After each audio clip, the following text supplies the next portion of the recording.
Wendell, Massachusetts continues to clean up after a tornado swept through on Tuesday. WAMC's Pioneer Valley Bureau Chief Dan Bobkoff with an update.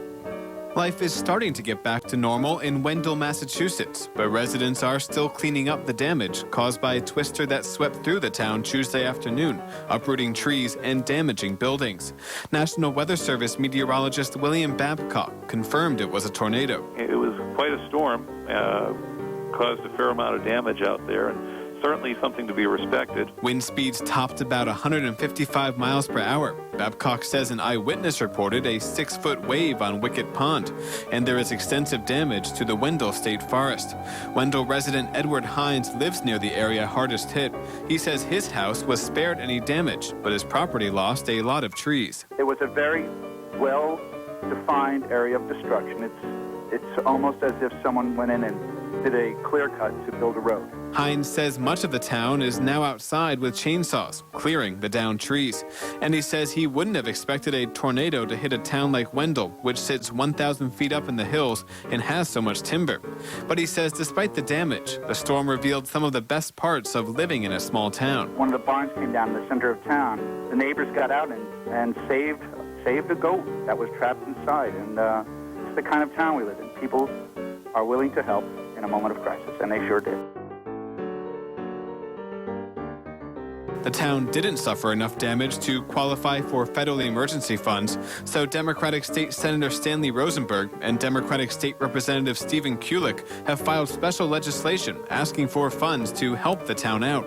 Representative Kulik says the town will need the help. We're going to try to get an accurate cost estimate, and based on that, try to access some state money for that kind of cleanup, because it's far beyond the ability of Wendell, which is a town of under 1,000 people with very limited budget abilities to do that. Kulik says the legislation is patterned on support given to Great Barrington a decade ago when a tornado hit the fairgrounds there.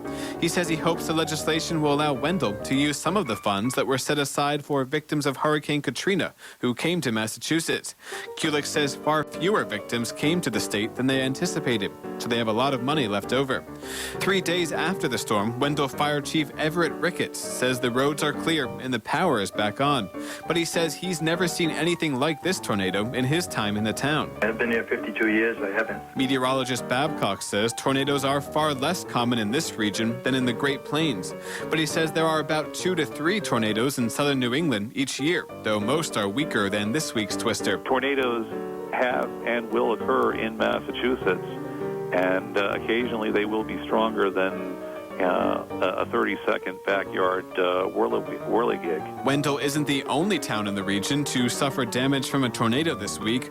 A tornado swept through Westchester County, New York, and into Greenwich, Connecticut on Wednesday, uprooting countless trees and causing significant damage to at least one store. Next week, forecasters say it will be the heat instead of tornadoes affecting the region. High temperatures are expected to reach the 90s region-wide, with a heat index that makes it feel like 100. And back in Wendell, resident Hines says the neighbors are already thinking of clear-cutting the path of the storm and making a walking path called Tornado Alley. Dan Bobkoff, WAMC News.